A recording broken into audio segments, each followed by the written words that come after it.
Welcome back all of you to our online platform, that is our school's YouTube channel. So again we are ready with today's video. This video is for class 9th and the subject is science, and we are supposed to continue the same chapter, that is chapter number 10, and the name of the chapter is gravitation. As you have discussed in the previous videos regarding the free fall. Free fall is the state of motion when the object is moving under the influence of Earth's gravitational force only. No other force is there except Earth's gravitational force. To illustrate that, we will take one example 10.3 on page number 136. Example 10.3 on page number 136. First of all, we should read the question. An object is thrown vertically upward and rises to a height of 10 meters.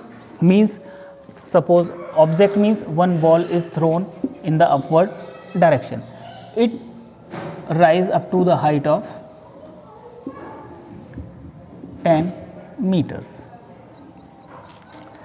This is initial velocity u. With some velocity it was thrown in the upward direction. We know that if we are supposed to throw any object, after reaching a certain height, it will come back towards the earth. Why? Because due to the earth's gravitational force. So an object is thrown vertically upward and rises to a height of 10 meters. Calculate first the velocity with which the object was thrown upward and the time taken by the object to reach the highest point. Means we are supposed to find the velocity with which it was thrown in a upward direction, and one more thing, we are supposed to calculate the time taken by the object to reach the highest point. So I told you previously, maybe in any of the video we have discussed, if we are throwing any ball in the upward direction, it will go till a certain height, and at that maximum height it will stop for a fraction of second, and afterwards it will come back. Means after reaching at highest point, the final velocity will be 0, and then the direction of the velocity will change from upward direction to the downward direction. Means at highest point v is equals to 0. So we have to find the initial velocity. We know the equation of motion. First equation of motion is v is equals to u plus at. Now here acceleration is there.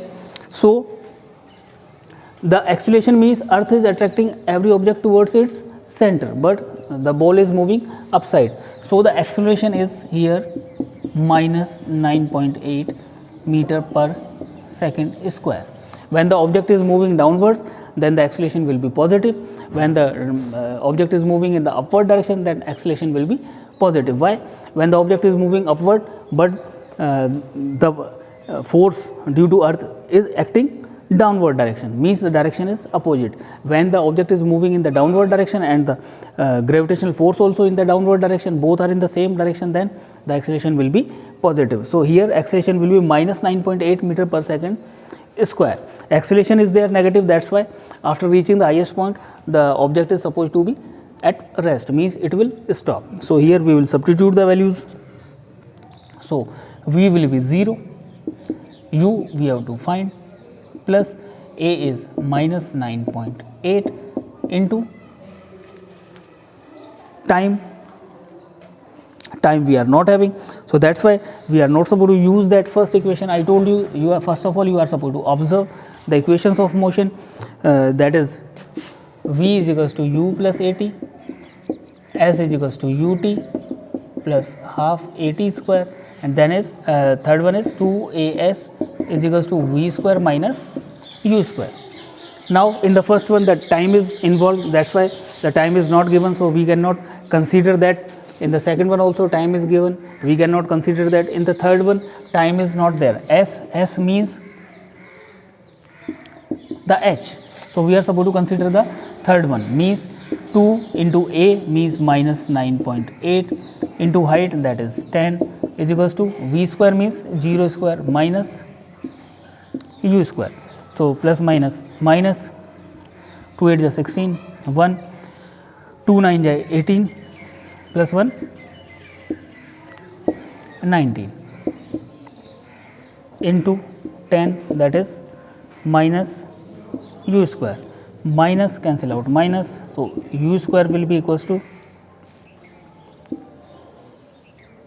196, u square is equals to 196, and under the root of 196 will be u is equals to under the root 196, and u will be 14 meter per second. At the same time, now we are supposed to calculate the time. So now we are having the initial velocity also, so we can use the first equation of motion, that is v is equals to u plus at.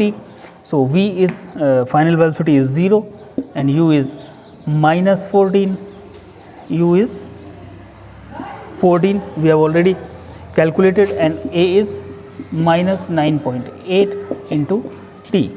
So we can take this 9.8 t on this side, and that will be 14, and t will be equals to 14 upon 9.8, and t will be, the time can be calculated from this relation, that will be 1.43 second, 1.43 seconds. So like this you are supposed to proceed the questions. At the same time, the next two terms are very important, mass and weight. What is mass? We have also discussed in the previous chapters, I think. Mass is the measure of inertia, or greater the mass, greater will be the inertia. We have discussed in the previous chapter, force and laws of motion. Second thing, how we can define the mass? Mass can be defined as the amount of matter contained in an object, amount of matter contained in an object, or the measure of the inertia of that object. It is a scalar quantity, mass. It is not having any direction. Its SI unit is kilogram. Whereas weight is the force by which the earth is attracting any object towards its center. So the weight is the force. It is having the direction also, that's why it is the vector quantity. Secondly, the SI unit of weight is, what is the SI unit of weight? As I told you, weight is a force, so the SI unit will be Newton. So it is a very important question.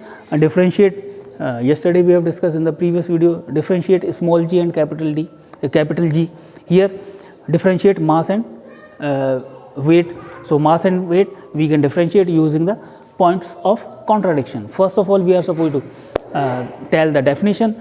Mass is the measure of inertia of an object, or mass is the amount of motion, amount of matter contained in an object, whereas the weight is the force by which the earth attracts every object towards its center.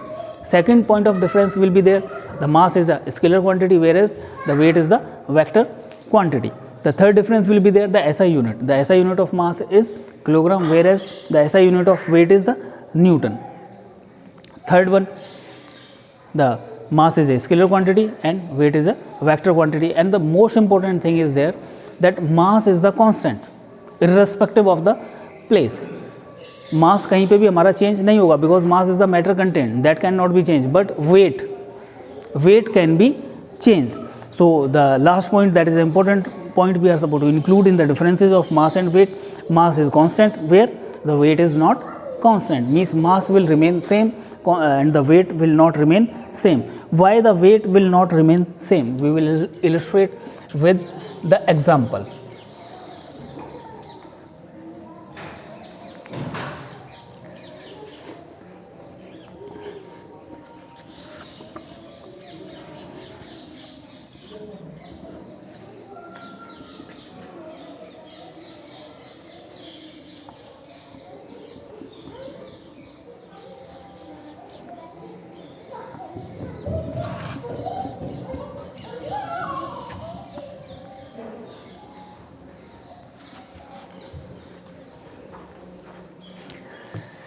The earth, we used to say that earth is a sphere, but actually earth is not perfectly spherical in the shape, it is somehow elliptical, means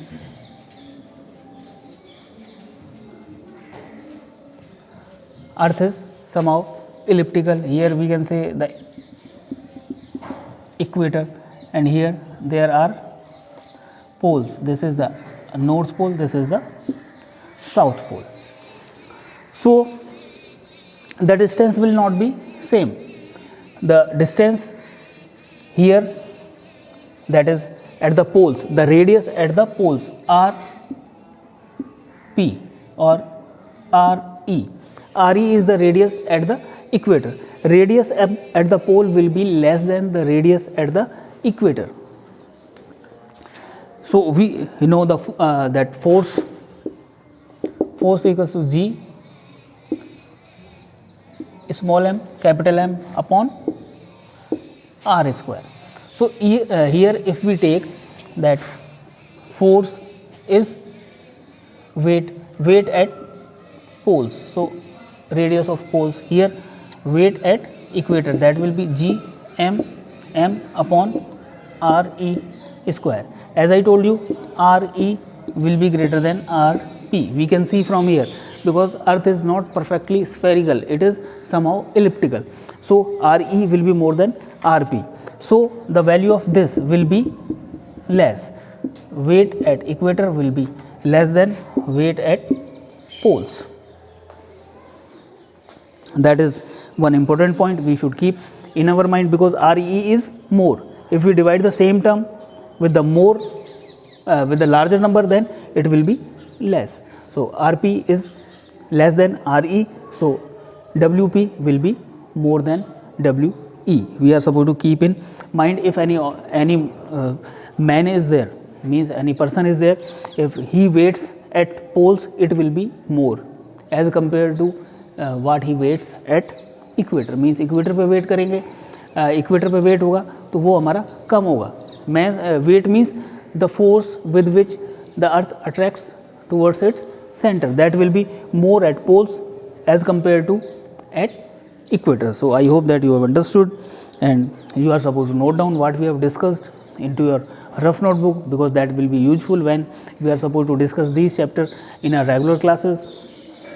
At that time you are supposed to copy all these things into your fair notebook. Till then you are supposed to make notes in your rough notebook, and we have discussed one or two numericals also. So you are also supposed to go through the examples given in your textbook. And if you face any kind of problem, or if you are having any kind of doubt, then you can message us, or you can even call us. We will try to rectify your doubts so that you can easily proceed the chapter. These are very means the interesting chapters, and to be interesting, the main thing is that we are supposed to clear our basics. So we are taking our time, we are discussing not in a large amount, we are taking 2 or 3 terms in a video so that you can understand easily. So be careful and complete your work on the daily basis. Thank you very much.